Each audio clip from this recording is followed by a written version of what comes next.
నేరగాళ్లకు ప్రాంతం, కులం, మతం అంటగట్టి అల్లరి చేయడానికి అలవాటు పడ్డ రాజకీయ రణం రంకెలేయడం మొదలుపెట్టింది.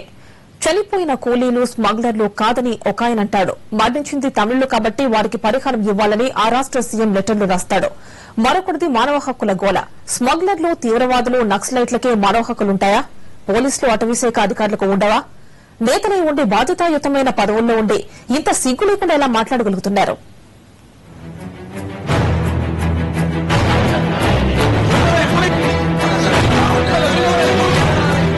శేషాచలం అడవుల్లో జరిగిన ఎన్కౌంటర్లో మృతదేహాలు అక్కడ ఉండగానే ఎన్కౌంటర్ కి రాజకీయ రంగు పులిమే ప్రయత్నం మొదలైంది.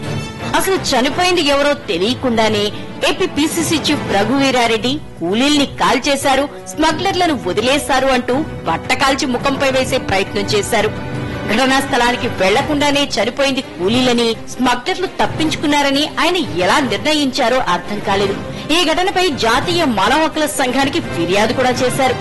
మంచిదే, మరి స్మగ్లర్లు, అటవీశాఖ అధికారులను, పోలీసుల్ని రంపాలతో కోసి మరీ చంపినప్పుడు ఆయన ఎందుకు స్పందించలేదు? చట్టాన్ని లెక్క చేయకుండా అడవుల్లో పడి యథేచ్ఛగా జాతీయ సంపదని దోచుకు తినే వాళ్లకుండే మానవ హక్కులు ప్రభుత్వ ఉద్యోగులకి, అధికారులకి ఉండవా?